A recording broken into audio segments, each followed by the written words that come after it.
think at that time, when I was going through the tapes, I often refer to it as living in the tapes because they never escaped me. It was a good 12, 14 hours a day. There was a very limited window of time because my wife and I borrowed the money from ourselves, and no other revenue was coming in. So I had that sort of pressure.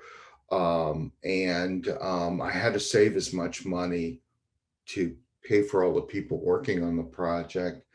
Um, but also, more than that, I couldn't get the testimonies out of my head.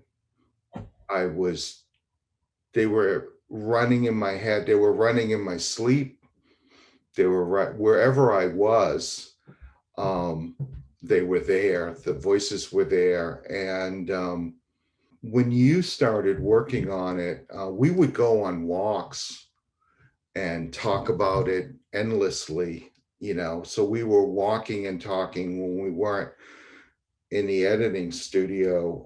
And that was pre-pandemic, when the producer and editor were actually in the same room. um, Right.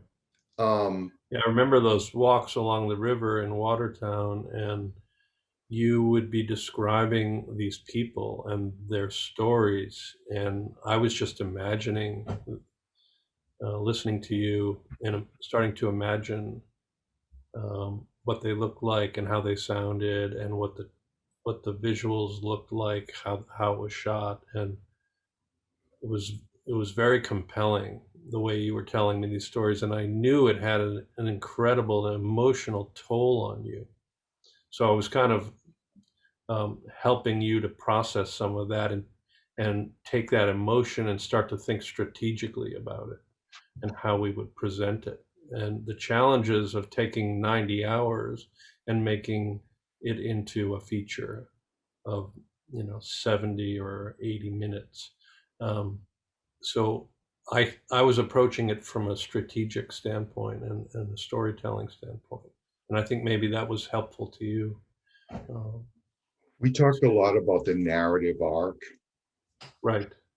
and that not only helped me with that project, but every project since. um, and to keep, it's not just understanding the narrative art, how do you put it on screen?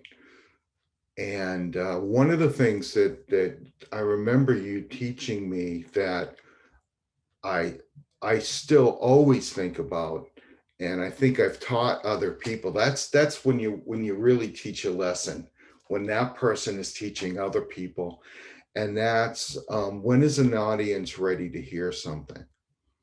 It's not just, is it good, and is it good for the audience, but when is it good for the audience? When is the audience ready for it? And giving them the information or an emotional hit when they're not ready for it doesn't do you any good, and doesn't do the content any good. So that was those. Oh, I always kept thinking to myself, is the audience ready? Is the audience ready? I had you for that project, but every project since, your voice is still in my head asking that question. Well, it goes back to me in my bedroom in high school. What is the audience? What do I want the audience to feel? What do I want them to know? And in what order do I want them to know it? And always staying in the mind of your audience or your viewer. As a producer, as a writer, as an editor, I think that is a very healthy and good place to live when you're in the craft of filmmaking. But you're And absolutely right. Holding back information and or emotional content until the audience needs to know it or is ready for it is a very it's a classic rule of storytelling that we try to follow.